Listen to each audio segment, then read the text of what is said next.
자, 환율 변동이 경제에 미치는 영향을 좀 보도록 하겠습니다. 그래서 이 환율이 우리 아까 굉장히 영향을 많이 미친다 그랬죠, 실제적으로. 첫 번째 이제 수출이에요, 수출. 환율이 오른다 그죠? 자, 환율이 오르면은 수출이 잘 돼. 일단 그냥 머릿속에 확 집어넣어 그냥.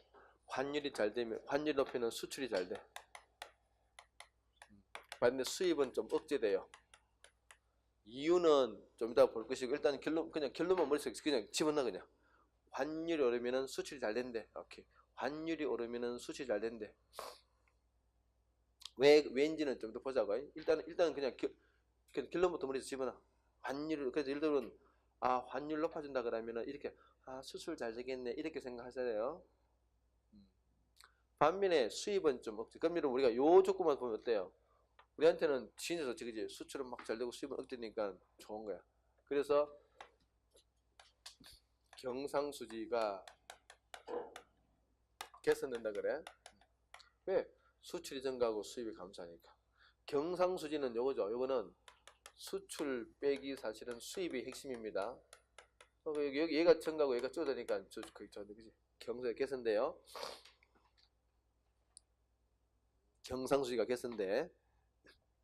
왜 되는지는 지금부터 이제 하나씩 보도록 하겠습니다.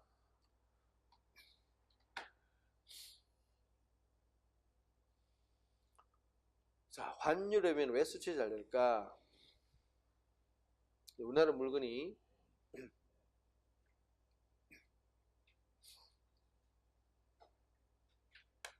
천원짜리가 있어, 그죠? 천원짜리가 있어요. 국내에서 우리나라 국내에서는 천원짜리가 있습니다. 요건 수출이에요, 수출. 그죠? 미국에 있는 백화점에서는 여기 얼마에 팔릴까? 달러로. 이렇게. 이거는 환율만 알면 되죠. 그래서 만약 환율 때가 1대 1000이야. 그러면은 1대 1000이니까 요거는 이제 1달러겠죠. 1달러 그렇죠. 근데 환율이 갑자기 올랐어요. 환율이 올라가지고 졸지에 얼마 됐냐? 2,000원 된 거야. 1달러가 2,000원 가치를 가지고 있습니다. 그러면 1,000원은 얼마 가치입니까? 0.5달러죠. 그죠? 그래서 0.5 돼요. 이게 환율이 오는 순간 미국 요거는 변함이 없어. 이거는 변함이 없습니다. 이거는 그대로인데 이거 원화 가격은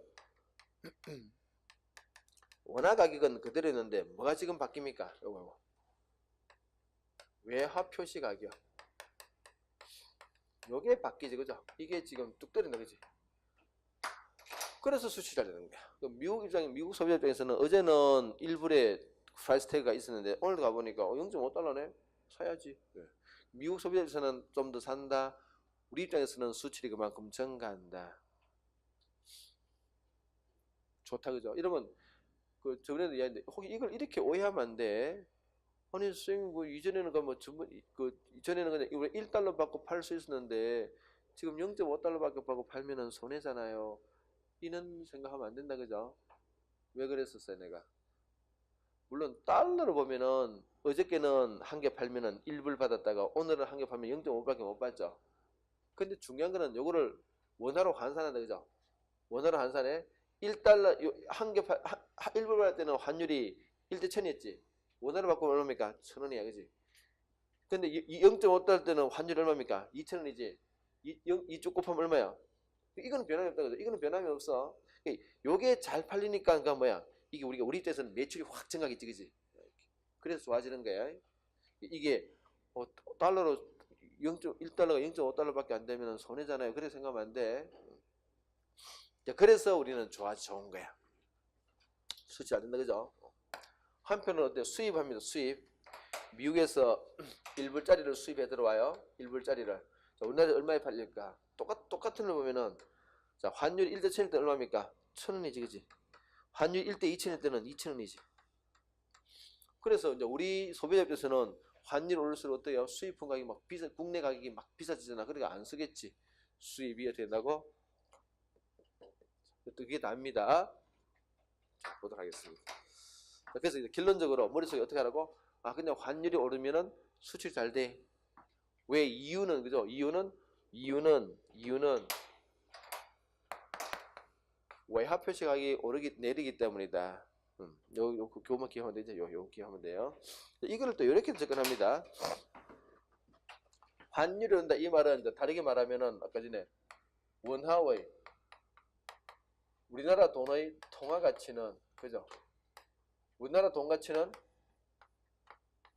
그만큼 떨어지는 거지, 그지? 그죠? 그 우리나라 돈의 통화치가 떨어진단 말은 환율이 온단 말은 우리 원화의 통화치가 줄어드는 거야. 줄어드는 거야. 그죠? 자, 원화의 통화치가 줄어들면은 이거죠. 통화 가치가 줄어들면은 통화치가 약해지면은 뭐도 싸지느냐? 우리나라 수출품의 가격도 된다고 싸집니다. 이렇게. 우리나라 돈의 가치가 떨어지면은 우리나라 수출품 가격도 된다고 떨어진다. 그래서 수출됩니다. 두 가지 다 기억하세요. 환율이 오르면은 수출 잘 돼. 다르게 말하면은 원화 가치가 떨어지면은 수출이 잘 돼. 왜? 수출 가격과 똑같은 방향으로 움직이기 때문에.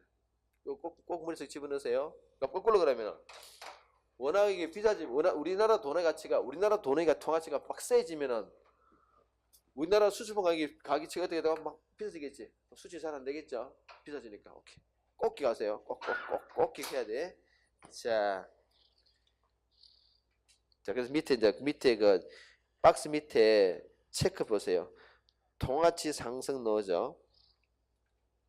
환율 하락으로 통화치가 상승하면은 수출품의 외화표시 가격도 된다고 상승한다. 그냥 통화치가 상승하면은 수출 가격도 상승한다. 그렇게 익히세요, 그냥. 자, 그렇게 보시고요. 자, 페이지 넘겨서 400페이지 보시면은 환율 변동이 국내 물가에 미치는 영향이야.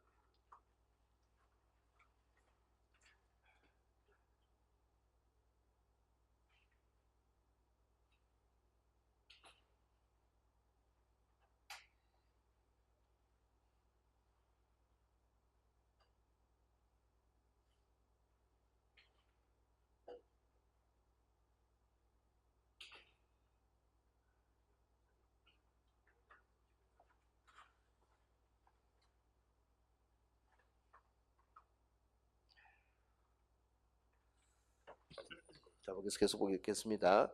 그럼 여러분들 두 번째 여기는 2, 3, 4 이게 여기에 놓아 있는 환율과 관계되는 변수는 다 잘 알고 있어야 돼. 첫 번째는 했고요. 두 번째는 물가와 관계예요. 결론적으로 우리나라 국내 물가가 국내 물가입니다. 국내 물가가 오르면은 환율도 올라요. 국내 물가가 오르면 환율도 오릅니다. 왜 그런가? 그럼 국내 물가 오른단 말은 여러분, 국내 물가 오른단 말은 우리나라 물건값이 비싸진다는 얘기죠, 그죠? 물건값이 비싸진다는 얘기야. 그러면은 국산품보다는 수입품 쓰려고 하겠지. 그래서 뭐 한다고? 요래면은 수입을 하려고 한다. 그죠? 이 수입하기 위해서 뭐가 필요하다고? 달러가 수요가 증가하겠지. 그래서 환율 때문이지. 그래서 물가가 막 뛰면은 환율이 막 뛰어요. 오케이. 그래서 국내 물가가 뛰면은 수입하려고 그래. 왜? 상대적으로 미국 제품이 싸지니까. 그리고 아까 전에 얘기했던 왜 우리가 그 이름이 직구하려고 합니까? 국내 물건이 비싸니까 그 수입하려고 한다 그지. 여러분들 나중에 이제 결혼해가지고 아기를 가지고 하면은 내가 좀 우리 애도 그 애 어릴 때 지금도 물론 어리지만은 그 한창 그 막 갓난 이게 옹알이 할 때 그 뭐야 이거 뭐지 이거 유 유모차 그 유모차 구입할 때 와 더럽게 비싸더라고요. 뭐 100만 원 막 그러다가 아니 이거 뭐 그 수입 그 직구하면 좀 싸게 해가지고 그런 경험이 있어요. 실제 이게 국내가 지나치게 비싸니까 하려고 하죠. 그래서 진짜 있잖아 그 애를 못 키운단 말이 맞아요. 진짜 여러분 육아 비용이 진짜 많이 들어요. 또 부모 입장에서는 있잖아. 지금 생각해도 참 그 멍청한 짓인데 애들 이렇게 뭐 이렇게 닦아주는 이렇게 면 뭐라나 면 수건 같은 게 있잖아요, 그지? 요거는 보통 제품인데 이거는 친환경 제품이래. 요거는 1,000원인데 이거는 10,000원이야. 그럼 있잖아. 이거 사게 된다니까. 이거 사게 10,000원짜리 사게 돼요. 사람 심리가 그렇게 특히나 진짜 그 업자들은 그 부모의 고는 아주 약한 고리를 딱 건드려 가지고 터무니없는 가격 비쌉니다. 진짜 그런 거 사실은 무시해야 되는데 뭐 계란도 마찬가지고 어쨌든 비싸지니까 수입하려고 한다. 달러가 수입, 그래서 환율 꼭 기가지고 두 번째 또 환율이 막 오면은 환율이 뛰면 또 뭐가 되느냐? 물가가 또 뛰어요. 국내 물가가. 요거는 환율이 뛰면 왜 물가가 뛰는가? 아까 우리가 잠시 봤어요. 환율이 뛰면은 수출이 된다고 수출이 잘 되지. 그죠? 수출이 잘 된다 말은 달러의 공급이 된다고 좀 늘어났다는 얘기죠. 그죠? 국내에 그 달러량이 막 들어온다. 그지? 그러면 전체적으로 전반적으로 통화량 자체가 좀 이렇게 오릅니다. 또 하나가 있어요. 또 하나가.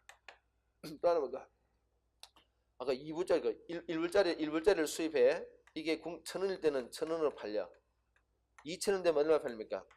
2,000원. 물가가 그만큼 된다고 뛴다. 그래서 환율이 뛰면은 또 물가도 막 뛰어. 그래서 뭐 가장 대표적으로 기름값, 그죠? 석유값 이런 거. 아니 우리 또 기름 넣을 때 그 환율 뛰면은 막 유가도 막 급등하잖아, 그지? 매일매일 경험하는 상황인데요. 이렇게 꼭 기가. 그래서 밑에 보시면은 2번에 환율이 상승하면은 오른쪽 끝에 국내 물가가 상승한다. 그다음에 세 번째 국내 물가가 또 상승하면은 끝에 뭐 환율이 또 상승한다. 기억하시고요. 그다음에 이제 진짜 예민한 중요한 게 4번이죠. 4번은 우리 이미 심의하면 나왔습니다. 나왔고요.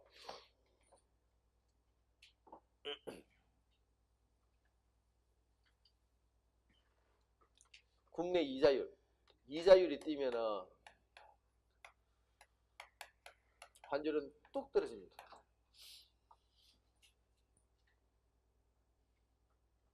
그래서 이자율과 환율은 반대로 움직입니다. 물가와 환율은 같은 방향으로 움직이는데 이자율과 환율은 반대로 움직여요. 왜 그런 거 아니에요, 그죠? 국내가 있고 여기 뭐 미국입니다. 금리가 있어요. 금리가 있어요. 우리나라 금리가 한 3% 정도 되고, 그래서 미국 금리가 이거는 한 3%입니다. 그러면은 금리가 물론 이렇게 이제 우리가 투자라는 게 금리 가지고만 하는 거 아닙니까? 여러 가지 변수가 좀 있습니다만은 다른 거 다 없다고 치고 그냥 금리가만 가지고 판단해 볼 때, 뭐 그러면 한국 사람은 그냥 여기다 투자, 그죠? 미국 사람 여기 투자할 가능성이 많죠. 그런데 만약에 우리나라 금리를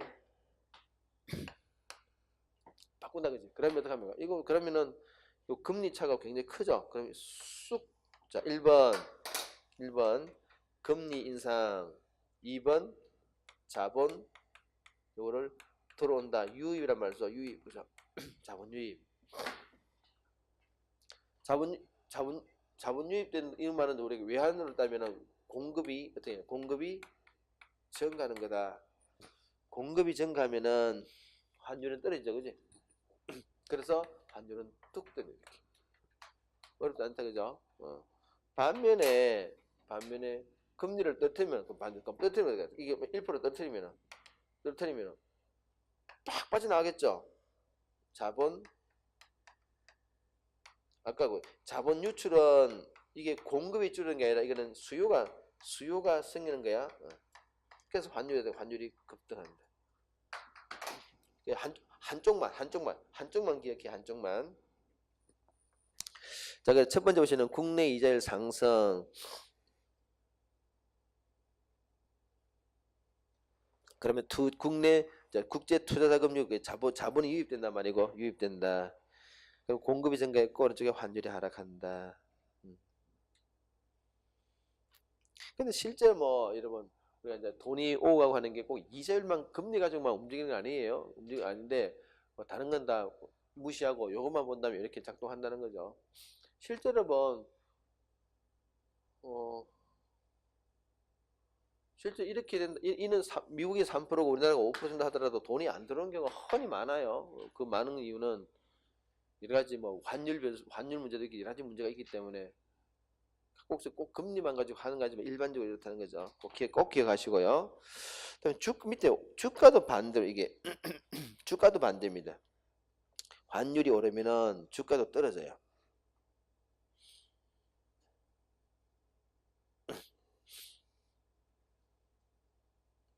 이 환율 왜 주가는 떨어지는 거니까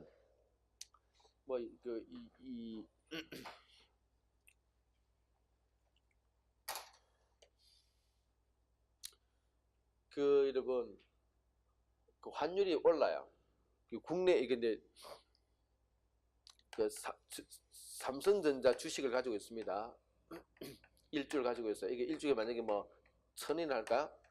한 주가 1,000원짜리입니다. 요거를 여러분 외국사 그 제프라는 친구가 이걸 가지고 있어요. 가지고 있습니다. 한 주를 가지고 있어요. 이 친구가 지금 요 한 주를 시장에 팔면 자기 주머니 얼마 들어갑니까? 1,000원 들어가지, 그지? 1,000원 들어가면 자기는 이제 돈은 우리나라 돈은 필요 없잖아요, 그죠? 그래서 달러를 바꿔야 돼. 달러를 바꾸려고 봤더니 환율이 얼마야? 1대 1,000이야. 그럼 이게 몇 달러입니까 이게? 1불이지, 그지? 그래서 이 제프라는 이 친구는 자기가 가지고 있는 이 삼성전자 주식을 한 주 지금 팔면은 현재는 1불 받을 수 있어요. 근데 갑자기 환율이 오를 것 같아. 환율 올랐다 그러지. 환율이 지금 요거는 어떤 조건 하에 있는 거니까 이거는 1불에 1,000원이라는 조건 하에서 지금 1불 받았다, 그지? 근데 환율이 1불에 2,000원 됐어요. 근데 요거는 주식 가격이죠. 주식 자체는 그냥 1,000원에 팔았다, 그지? 자기 주머니 지금 1,000원 있잖아. 달러를 바꾸면 얼마 받습니까? 0.5밖에 못 받지. 그럼 어떡할까? 빨리 팔아치우지. 빨리 팔아치운단 말 자체가 뭡니까? 주가가 뚝 떨어진다는 얘기지. 빨리 팔아치우려고 그러니까. 그래서 환율이 오르면은 주가는 떨어진다. 이렇게 해석한다는 거죠. 거기 나오잖아. 환율이 상승하면은 등등등. 그래서 환율이 더 오르기 전에 주식을 서로 매각하려고 한다. 그렇기 때문에 같이 떨어진다. 이렇게 하는 거죠. 그런 내용입니다. 요게 나와 있는 내용은 자세히 다 알죠. 특별히 이제 아까 말했다시피 요게 1, 2, 3, 4는 다 잘 나와요. 다 잘 나와. 자, 밑에 문제 풀겠습니다.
일단은 요 문제가 좀 이 논리를 이해하고 있는 사람은 쉽겠으나 그게 개념이 잘 안 잡혔으면 이게 어렵게 느껴질 수 있기 때문에 간단하게 설명을 좀 드리겠습니다. 여러분 그 통화가치가 세고 통화가치가 오른다 내린다는 상대적인 개념이죠. 그래서 한국과 미국이 있습니다. 이렇게. 그런데 우리나라도 통화가치가 원화의 통화가치가 여기 달러 대비 우리나라 돈의 가치가 오른단 말은 상대적으로 달러의 통화가치는 원화의 통화가치가 오른단 말은 상대적으로 달러의 통화치는 그만큼 어떻게 되고 있어요? 상대 떨어진다 그죠? 상대적으로지. 얘가 고정됐다면 얘가 막 오른다. 그럼 거꾸로 이야기하면 얘는 고정됐다면 얘가 떨어지는 거 똑같은 말이다. 그지? 그래서 항상 상대적입니다. 근데 어떻게 하고 있습니까? 그래서 여러분 아까 내가 얘기했잖아. 그 나라의 자국의 통화치가 세지면은 근데 한국의 통화치가 세지면은 한국에서 미국이라는 수출 가격, 수출품 가격이 어떻게 된다? 달러 이게 비싸진다 그랬대, 그지? 예.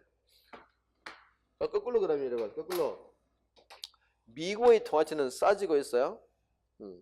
그러면은 미국이 한국에 수출하는 미국이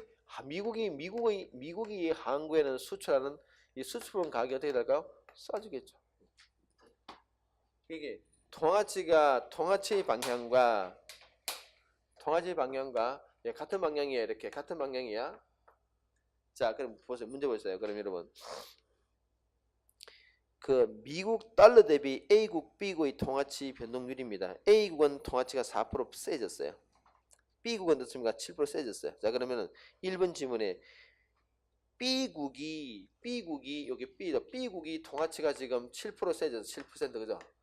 세졌어요. 그럼 여러분 이 나라의 미국 수출 가격은 한 7% 세진다. 이렇게 보면 그냥 직관적으로 보면 안 돼요. 거꾸로 말하면 어떻게? 거꾸로 다르게 말하면은 미국이 B국에 수출할 때는 수출 가격이 어떻게 된다고? 7% 정도 싸진다. 이렇게 우리가 해석할 수 있다는 거죠. 그래서 1번에 B국에 대한 미국의 수출은 장기적으로 어떻게 될까? 감소하는 게 아니라 좋아지겠죠. 왜요? 수출 가격 자체가 싸지가 미국이 B국에 수출하는 수출 가격만큼 싸진다는 얘기다. 그죠? 틀렸다. 두 번째 요 논리 좀 길게 해볼까요? 지금 여러분 A국은 통화치가 4% 세졌고 B국은 7% 세졌어요. 근데 어떤 얘기는 하니까 얘는 지금 4% 세졌는데 A국은 7% 세졌어요. 통화치가 그지? 근데 지금 A국이 어떤 나라냐? B국이 부품을 수출하죠. 부품을 수출한다 그죠? 그죠? A국에다 수출합니다. 그럼 B국에서는 요거를 수입해가지고 쓴다는 이야기죠. 그러니까 이게 여러분 B국이 통화치가 그 4% 세졌기 때문에 수출 가격 자체가 어떻게 됐냐? 4% 오른다 이렇게 생각하시면 돼요. 그런데 A국은 물건은 사는 입장이잖아요, 그죠? 파는 입장에서는 근데 사는 입장에서 가면은 이거는 통화치가 요것도 하나 기억합시다. 저번에 내가 갖다 메모했었는데 통화치가 세졌단 말을 힘이 세졌다는 얘기죠. 이 나라가 만약에 이 나라의 신분이 수출국이라면은 그만큼 수출 가격 자체를 비싸게 팔 수 있다. 그지? 반대로 통화치 세졌네, 그죠? 근데 이 나라가 만약에 물건을 사는 수입국이야. 수입국이면 힘을 가진 것은 달리 말하면 물건을 사는 입장에서 힘을 가진단 말은 가격을 깎는다는 얘기죠. 그래서 수입 가격이 어떻다고? 가격이 그만큼 깎인다. 이렇게 기억하시요. 파는 입장에서는 비싸게, 사는 때는 싸게 할 수 있다. 그만큼. 그리고 A는 지금 4% 비싸졌으니까 4% 비싸게 팔려고 해. B는. 근데 A는 7% 비싸졌으니까 수입한 입장이야. 7%를 깎으려고 그래. 4% 비싸게 팔려고 하고 7% 싸게 팔려고 한다. 싸게 구입하려고 한다. 더하기 빼기 하면 결과적으로는 A는 어떻게 될까요? 이전보다는 좀 싸게 구입할 수 있겠죠. 왜? 얘보다는 얘가 더 크기 때문에 그지. 그래서 이전보다는 이 부품 가격 자체를 좀 싸게 수입할 수 있다. 그렇게 그죠. 자, 그래서 A국 제조기업의 생산비는 지금 내가 잘못했거든요. A국이 좀 바뀌었네요. A국이 여기 뭐야 지금 A국이 여기가 4%네. 여기가 4%고 수치가 바뀌었네요. 4%입니다. 그러면은 B군 7% 비싸게 팔려고 하고 A군은 4% 싸게 수입하려고 한다. 더하기 빼기 하면 어떻습니까? 이전보다는 조금 이렇게 이전보다는 좀 이 7% B국의 통화치가 너무 지나치게 세졌기 때문에 A국의 통화치가 세졌다 하더라도 이걸 감당을 하기 좀 그래서 그나마 좀 줄입니다. 그래서 이전보다는 한 3% 정도 이렇게 비싸게 수입해야 된다. 생산비가 오른다는 거죠. 그렇게 기억해 보세요. 요 개념 확인 문제를 여러분이 잘 익혀야 돼. 잘 익혀서 요 논리를 잘 하시면은 뭐 좀 복잡하게 보이는 문제들이 금방금방 해결돼요. 오케이. 자, 오른쪽에 이제 정리입니다. 정리. 환율 변동이 우리 경제에 미치는 영향입니다. 자, 일단 좌측만 보겠습니다. 환율이 올라. 바로 판단해 볼게요. 환율 온다면은 수출은 잘 되겠죠. 수입은 억제된다, 그죠? 아까 이야기했습니다. 그래서 국제 수지는 어떻게 돼요? 좋아지겠죠. 세 번째 칸에. 통화량은 그래서 통화량이 좀 증가해요. 왜? 달러가 막 들어왔으니 그죠? 달러가 수출 증가해가지고 달러가 확 들어오니까 수요가 좀 증가합니다. 통화량이 좀 증가해요. 물가는 당연히 물가 오르겠죠. 물가 다 온다 그지. 오케이, 그렇게 이제 기억하면 될 것 같아요. 마지막에 외자 도입 기업은 어떻게 될까? 즉 외국에서 돈을 빌린 기업들은 부담스러워지겠다. 왜요? 환율이 1대 1000일 때는 1000원만 있으면 될 거 아니야. 근데 내가 일부를 빌렸어. 갚으려면 1대 1000일 때는 1000원만 있으면 일부를 갚을 수 있는데 졸지 1대 2000 되는 순간 2000원이 있어 일부를 갚을 수 있어. 그래서 부담스러워진다 그죠? 외채 환산, 원화 환산 외채가 증가하더라. 오케이. 자, 밑에 문제 한번 볼까요, 여러분? 개념 확인 문제.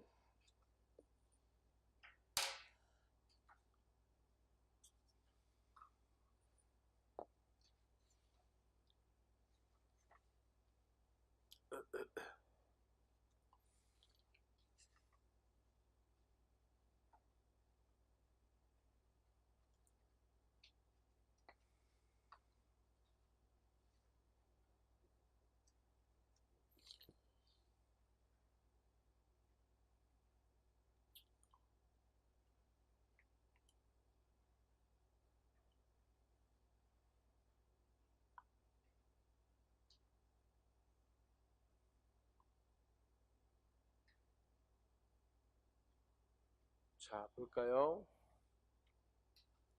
자, 이 문제를 잘 보시면은 이렇게 해놨네. 이러한 추세줄 끝에 이러한 추세가 지금 앞으로 지속될 거로 예상된대. 그러니까 뭐예요? 그 엔화 환율은 계속 오르고 그죠? 한동안 계속 올라주고 달러 환율은 뚝 떨어진다는 거죠. 그런 상태가 지속될 거는 예상될 때 어떻게 하는 게 좋을까? 1번입니다. 엔화 이자율이 저렴함으로 차관을 자 여러분.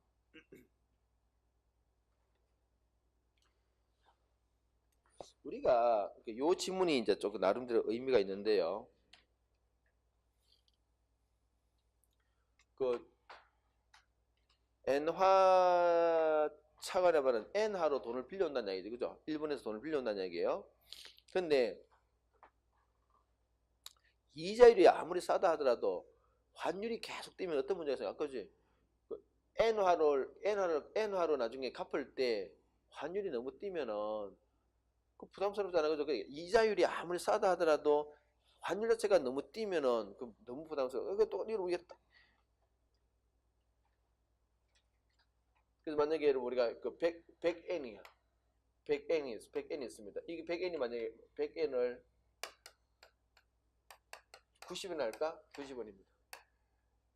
근데 이게 지금 앞으로 90원이 아니라 100원, 110원, 120 이렇게 된다는 얘기잖아요, 그지? 막 이자가 아무리 산다 하더라도 나도 이래 되면 어떡해? 이거 배보다 배꼽이 더 크잖아, 그죠? 그래서 조심하는 거죠. 너무나 당연한 얘기입니다. 엔화 이자리 저렴함으로 차관을 들여왔다라고 착각하면 안 돼. 2번에 을에 미국 LA에 헐값에 사뒀던 별장이 있습니다. 저는 별장을 팔았어요. 별장을 팔았는데 그 별장값이 1달러에 1달러를 팔았습니다. 문제는 요걸 이제 원화로 환산했을 때 그지? 1대 1000일 때는 환산 금액이 1000원인데 1대 500원 되면 500원밖에 안 되잖아. 앞으로 그런 추세가 어떻게 된다고? 1대 1불에 그죠? 1불에 지금 현재는 1000인데 지금 어떻게 된다고? 900, 800, 700 이게 계속 보인다 그지? 그럼 어떻게 돼 이거? 빨리 니들 가기 전에 자꾸 빨리 팔아가지고 지금 현재는 채지만 900g면은 이때 빨리 팔아치워야지. 한 표라도 팔아치워야지 빨리. 그래서 늦추면 안 된다. 병은 국제 투기 세력들은 당연히 지금 달러 가지고 가치가 자꾸 떨어지잖아. 달러 가격이 떨어진다는 말 자체가 뭐야? 달러 가치가 자꾸 떨어진다는 얘기죠. 금을 샀는데 금값이 자꾸 빠진다는 얘기야. 그럼 금 사면 안 될 거 아니야, 그지? 그래서 이게 달러도 있고 금이 있는데 금은 그대로인데 달러 가치가 자꾸 떨어지면 달러 사면 안 되겠죠. 당연한 거지. 사면 안 돼. 금을 사야 된다. 금. 미국에서 그 자동차를 수입합니다. 결제를 좀 미루면 좋겠죠. 자동차 가격이 1달러짜리야. 지금은 1,000원 줘야 되지만 좀 더 뻗탱기면 한 700원 줄 수 있다, 그죠? 뻗칠 수 있으면. 자, 넘깁니다. 뒤에는 굳이 보지 마세요. 다 보지 마시고요. 바로 이론 정리로 바로 들어가겠습니다. 뒤 거는 굳이 안 봐도 관계없을 것 같아요. 자, 이론 정리 OX 갑니다. 1번.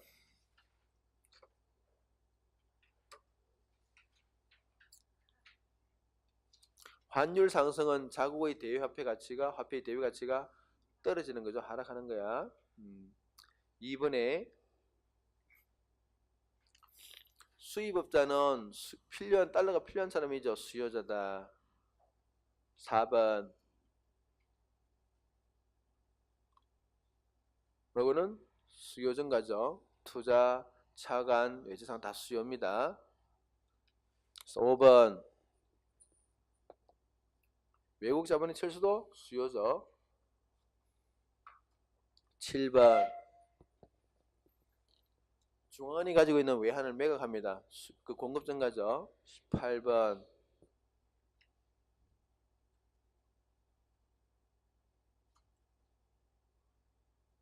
국내 이자율이 상승하면은 자본 유입이 시작되고 그죠? 증가하고 환율은 하락할 것이다.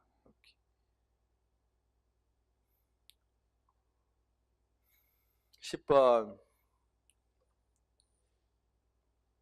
환율이 상승하면은 수출 보면 외화 표시 가격이 하락하고 그죠? 그래서 수출이 증가한다. 11번.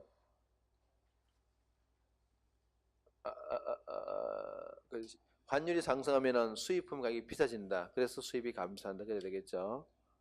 오케이. 됐습니다. 그럼 보시고 페이지 넘겨서 이러면 뭐 말로 온 김에 그 404페이지 잠시 환율제도 잠시 보도록 하겠습니다. 이 뭐 대단히 시험에 놀 만한 건 아닌데 그래도 용어들 몇 가지만 좀 체크해 볼게요. 환율제도는 여러분 지금까지 우리가 배운 게 변동환율제도입니다. 변동환율제도는 환율 자체가 외환시장의 조건에 따라서 오르고 내리는 걸 허용하는 우리는 지금 변동환율제를 가지고 있어요. 그런데 그러지 않고요. 정부가 인위적으로 외환시장에 개입해서 환율을 묶어두는 제도가 있어요. 그게 이제 고정환율제입니다. 근데 예를 들어서 뭐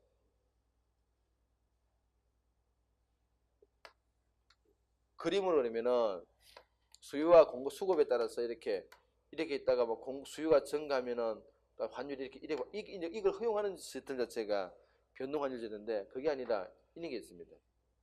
현재 지금 예를 들어서 1달러에 1,000원이야. 1,000원입니다. 이 1,000원을 딱 묶어둔다. 저 환율이 1대 뭐 1,100이든지 1대 900을 허용하지 않는 그 시스템이 고정환율제도입니다. 고정환율제도요. 한때 뭐 중국이 이런 거 했는데 어쨌간에 그럼 여러분 여기서 그러니까 변동환율 제도 하면 어떤 장점이 있고 어떤 단점이 있는가 현재 우리가 지금 변동환율 제도인데 그죠? 이거 어떤 장단점이 있는지만 좀 알겠습니다. 일단 첫 번째가 여러분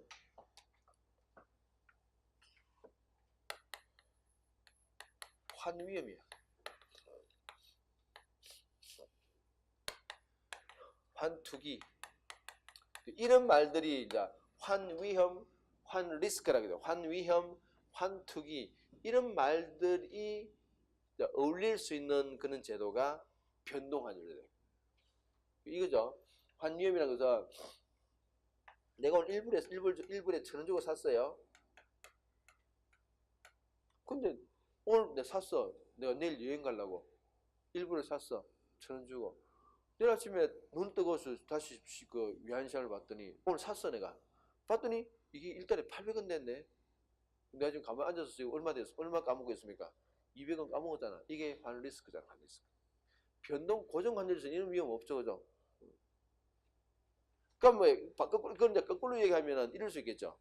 오늘 지금 이거 한 달러, 1불에 1,000원인데 내일 여러 가지 이제 귀신 같은 정보를 가지고 쫙 분석해 보니까 내일 2,000원 될 것 같아. 오늘 사면 1,000원인데 내일 사면 2,000원이야. 그럼 자네 살 거야, 안 살게? 오늘 1,000 주고. 사겠지, 당연히. 안 사면 미친다, 그지? 그리고 오늘 지금 사면 1,000원인데 내일 사면 그냥 오늘 지금 사놓기만 하면 내일 2,000원 돼. 더블로 봐, 더블.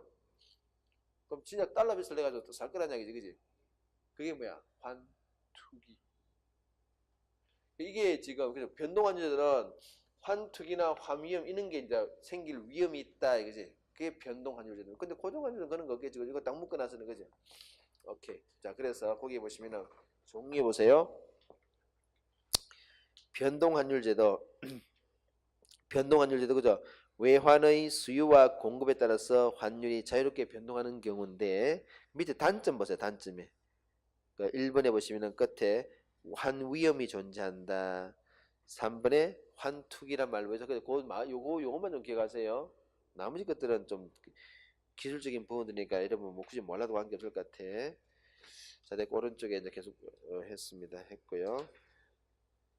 다시. 오케이. 지금부터는 오케이. 그 17번 OX 17번 마지막 문제 볼까요?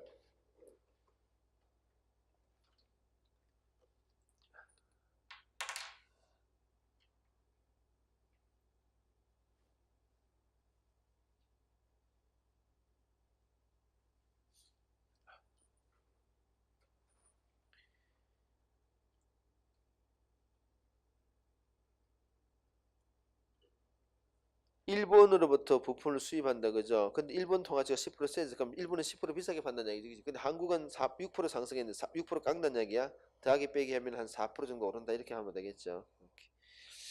자, 됐고요. 지금도 국제 수지입니다. 수지. 수지도 뭐 잘 넣어죠. 이 국제 파트는 하여튼간에 다 잘 넣습니다. 자, 국제 수지는 우리 수지라는 게 여러분 이게 차액이죠. 차액. 수지란 말은 차액이야. 차액. 그래서 수출을 1,000 정도 했어. 근데 수입은 한 600 했네. 400 그죠? 이게 뭡니까? 수지란 것은 갭이야. 갭. 차액. 차액. 차액이죠. 그죠? 그래서 그 1번의 의미 보시면은 한 나라가 1년 동안에 그 받은 외화와 지불한 외화의 차액이다. 차액이다. 차액이다. 그죠? 요건 여러분 적자가 요거는 흑자지. 흑자야. 요거는 흑자고 적자가 있을 수도 있겠죠. 적자는 어떤 경우입니까? 수출은 1,000 했는데 수입을 1,500 했네. 마이너스 500 그죠? 적자. 균형도 있겠죠.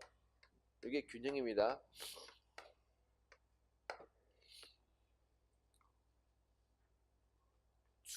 흑자가 좋아요? 적자가 좋아요? 적자가 좋다고요? 세상에나. 이 양반들 나라 막 넘기는 나라 그들 내려서 양반들이네. 적자는 뭐야? 적자는 것은 수출은 조금 하고 수입을 뒷담안 했다는 얘기잖아. 그러면 너는 그들라 안 돼. 근데 무조건 좋은 것도 아니에요. 물론 장단점이 있고 뭐 흑자가 무조건 좋은 거, 적자가 무조건 나쁘고 그런 건 아니야. 근데 크게 보면은 적자보다는 흑자가 좋아요. 근데 여러분 이거랑은 약간 다르지, 그지? 이렇게 재정도 재정 적자가 있고 재정 흑자가 있다, 그지? 저 말로 온 김에 우리가 재정은 텍스, 그 세금, 정부 지출구죠. 세금은 100원, 1,000원 걷었는데 정부처럼 600원 했어. 그럼 이게 수지다. 이게 이제 수지가 아니고 적자, 그죠? 그럼 요게 400이니까 이게 뭐 이거? 400이니까 이게 흑자지, 그지? 그러니까 이거 1,000일 때 1,500 했어. 마이너스 500이죠. 이거는 흑자죠. 이거는 흑자, 이거는 적자야. 이건 적자야. 그 국제 수지는 적자보다 흑자가 나은 것 같아요. 그러면 재정 수지는 흑자가 좋아, 적자가 좋아요. 더 바람직해요. 이거는 그런 거 없어요. 이거 균형도 있죠, 그죠? 균형도 있죠, 그죠? 이 말이잖아. 세금은 1,000원 걷어서 정부가 600원 쓰는 것이고, 세금 1,000원 걷어서 정부가 1,500원 쓰는 것이고, 세금 1,000원 걷어서 1,000원 쓰는 거지. 이거는 균형이다, 균형이지. 빵이다, 균형이야. 이건 여러분, 어느 게 더 좋다, 나쁘다, 뭐 그런 거 없어요. 이거는. 왜 그런 거 아니까 여러분, 우리 이미 공부했잖아. 경제정책은 그 상황에 따라서 경제가 만약에 굉장히 현재 경제가 불황이야. 우리 경제가 굉장히 불황이야. 그러면은 정부가 흑자 정책을 펴야 돼요. 이건 당연히 문제입니다. 적자 정책을 펴야 돼요. 경제가 지금 완전히 망가졌어. 재정 흑자를 고수해야 돼요. 재정 적자를 펴야 돼요. 알다시피 재정 적자가 긴축 정책이야, 확장 정책이야. 확장이잖아. 요거는 확장이고, 흑자이게 뭐야, 흑자이게. 이게 긴축이다, 그죠? 이게 긴축 확장 저거는 현재 우리나라의 경제 상황에 따라서 맞춤식 하는 것이지, 재정 흑자가 좋다고, 이러면, 그건 봐봐요. 지금 현재 경제가 완전히 개판이야. 근데 정부가 흑자가 좋다 해가지고 흑자를 펴면 어떻게, 그따나 이 경제가 총수요가 부족한데, 정부마저도 총수의 구성 항목이 뭐야, 이거? 소비, 투자, 정부. 지금 아까 우리 민간 경제가 개판이나 말한 이 두 가지가 지금 망가졌다는 얘기잖아. 그럼 누구라도 나서야 돼. 얘가 나서, 이게 지금 이게 확장이잖아, 그지? 이게 적자는 게 정부가 돈을 어떻게 해서 쓴다는 얘기지. 이때 여러분, 흑자가 좋은 거지, 재정 흑자가 좋은 거지, 정부도 줄여야지. 그러면 총수요가 어떻게 돼? 확 줄여서 경제가 진짜 망가진다, 그지? 이거는 흑자 좋다, 적자 나쁘다 그런 말은 없어요. 그는 상황에 따라서. 근데 이거는 있어, 이거는. 잠시만 끊읍시다.